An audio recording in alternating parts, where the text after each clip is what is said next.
Fala galera, meu nome é Vinícius Araújo, sejam muitíssimo bem-vindos aqui no Afinal de Contas.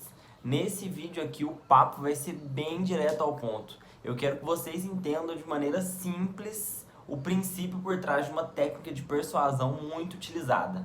Sem mais delongas, se você quiser colher os benefícios de ter uma comunicação influente, de alto impacto, e além disso, não ser persuadido por qualquer papo de vendedor quando tentarem te influenciar, eu te convido a assistir esse vídeo comigo até o final para você entender de maneira clara o princípio por trás do compromisso e da coerência.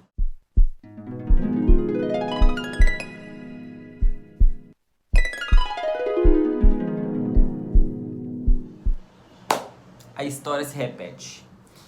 No último vídeo dessa playlist, dessa série que a gente está fazendo, Comunicação Eficaz, inclusive se você não viu os outros, eu vou deixar o link aqui embaixo na descrição, a gente explicou a construção dos gatilhos mentais, por que acontece, e uma das bases que justificam a existência dos gatilhos mentais é economizar energia e encurtar o caminho até uma tomada de decisão. E para esse gatilho é a mesma ideia. Quando você utiliza algum gatilho mental, no caso que vamos falar hoje, o compromisso e a coerência, a gente encurta o caminho até uma tomada de decisão, logo economizamos energia do nosso cérebro. Então, dentro desse caso que a gente está tratando agora, compromisso e coerência, uma vez que gastamos energia para assumir um determinado compromisso, o nosso cérebro tende a agir com coerência dentro daquele compromisso, uma vez já assumido. Agora, falando especificamente da coerência, é válido ressaltar que a coerência ela é muito bem vista na nossa sociedade. Uma pessoa que é coerente, muitas vezes ela é vista como confiável, como inteligente, como estável emocionalmente, ao passo que uma pessoa que não é coerente, ela é vista como fraca, como instável e como pouco confiável. Essas características como um todo, elas colaboram para a perpetuação desse gatilho. E por que ele é tão enraizado na nossa sociedade também? Só para resumir o que a gente falou até agora. Olhando para o lado interno, encurtamos o caminho até uma tomada de decisão e economizamos energia. Então, isso é a pressão interna que garante a manutenção desse gatilho. Pressões externas, que no caso a coerência é muito bem vista pela sociedade. Então, manter uma imagem coerente é muito positivo. Então, resumindo, tem pressões internas e externas que garantem a perpetuação desse gatilho. Mas tem um problema muito grande, que é o seguinte: esses gatilhos mentais, muitas vezes, eles são ações inconscientes. Eles se perpetuam de maneira inconsciente. Então, vamos supor que você tenha assumido um compromisso e você está agindo com coerência com relação àquele compromisso. Independente de ter ou não evidências que indicam que você deve assumir uma outra postura, o seu cérebro pode te sabotar no sentido de manter a coerência com relação àquele compromisso atingido. Atingido não, compromisso feito, realizado. Não analisando a situação como um todo. Então o nosso desafio é entender até que ponto esse compromisso e coerência tem ajudado a gente, porque a gente viu que ele é importante, e até que ponto ele começa a nos atrapalhar, uma vez que, como ele está enraizado no inconsciente, ele não permite que a gente utilize os nossos sentidos para analisar de maneira clara quando que a gente deve mudar uma posição, mudar uma postura que a gente assumiu anteriormente. Vocês estão entendendo o que eu estou falando? Basicamente, quando a gente gasta energia e foca em assumir um determinado compromisso, as ações subsequentes vão ser desencadeadas de forma a manter uma coerência com aquele compromisso inicial assumido. E o mais legal é que muita gente sabe disso. Pessoas que trabalham com persuasão, elas entendem isso. Então, o objetivo dessa técnica de persuasão é você fazer a pessoa assumir um pequeno compromisso, aparentemente inofensivo. Você pode dar até um benefício para que ela assuma esse compromisso. E as ações posteriores, elas vão ser auto-justificadas. A pessoa, após assumir um compromisso, ela mesma tende a criar justificativas para manter coerente ao compromisso assumido anteriormente.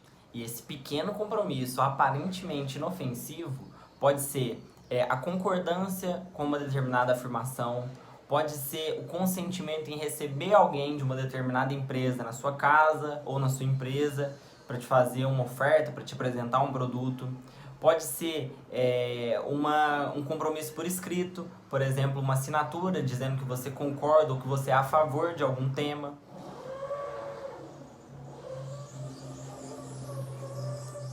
Galera, vem comigo, me acompanha aqui, vamos ver se vocês entenderam a construção dessa ideia.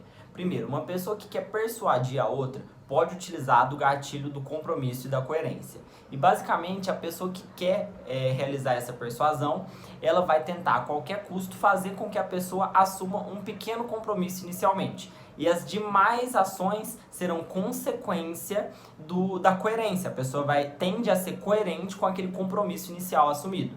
E como esse gatilho opera no lado inconsciente da nossa mente, você não precisa manter as bases que justificaram esse pequeno compromisso inicialmente. O que se trata de uma persuasão. Então, uma pessoa faz você assumir um determinado compromisso porque ela pode te oferecer algum benefício, alguma coisa.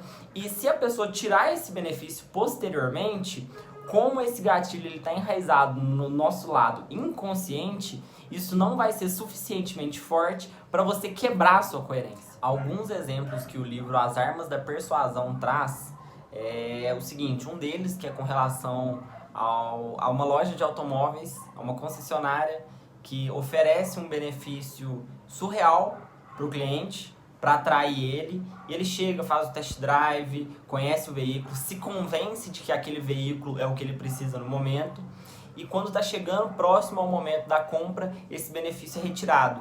Como ele já fez uma série de compromissos com ele mesmo, com as pessoas ao redor dele, já se convenceu de que aquilo é o melhor para ele, a retirada do benefício inicial não é suficientemente forte para quebrar a cadeia de coerência que ele construiu. Um outro exemplo, ainda mais legal, é o caso das lojas de brinquedo, que lá nos Estados Unidos, eu não vou lembrar aqui de cabeça qual foi a época que esse estudo foi realizado, mas as grandes indústrias de brinquedos estavam passando pela seguinte questão. Na época de Natal as vendas eram muito altas e pós-Natal passava um período de recessão, um período em que as vendas eram muito baixas. E seria vantajoso para a empresa você manter um padrão de vendas mais elevados e constante ao longo do ano. Qual foi a estratégia desenvolvida? Bombaram de anúncios num período pré-natal de algum determinado produto que eles queriam focar, só que lançaram um estoque muito pequeno desse produto. E geralmente os pais prometem aos filhos presentes de Natal. Então chegava próximo à época de compra desses presentes, começo de dezembro, simplesmente o estoque era muito baixo e não era suficiente, então acabava muito rápido.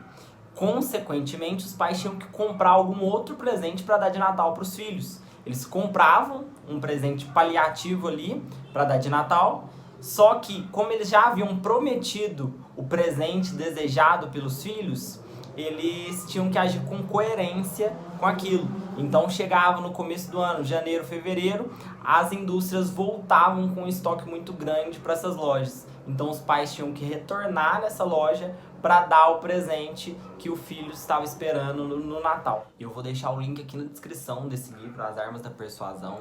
É um livro muito bacana e eu recomendo fortemente para quem tem interesse nesse tema de gatilhos mentais, para quem queira aprofundar um pouquinho mais. E já encaminhando para a gente encerrar esse vídeo, vamos falar da última coisa com relação a esses gatilhos mentais. A esse gatilho mental específico, que é o princípio do compromisso e da coerência. Que é o seguinte, para a gente nos proteger e em algumas circunstâncias em que esses gatilhos são aplicados, a gente tem que prestar atenção em dois sinais. Isso é o que o autor defende nesse livro. E é o seguinte, sinais que vêm do estômago ou do coração. Fazendo a seguinte pergunta, vou colar aqui.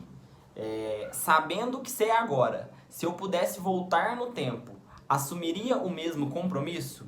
Geralmente, quando o sentimento vem do estômago, quando a gente tem um sentimento no estômago, isso é um indicativo de que não é uma decisão assertiva. E provavelmente a resposta para essa pergunta seria não. Agora, caso o sentimento venha do coração, a gente tem certeza de que isso é um compromisso genuíno que a gente fez, uma coisa que a gente quer manter e quer perpetuar a coerência. Então, galera, muito obrigado pela sua atenção. É um prazer conversar com vocês sobre assuntos engrandecedores, assuntos que são importantes no geral para todo mundo, independente do que você faz, do que você estuda e do que você trabalha.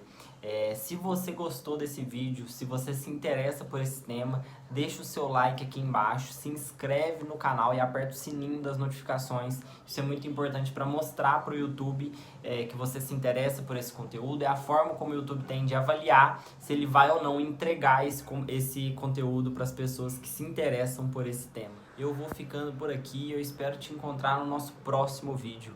Um grande abraço. Tchau!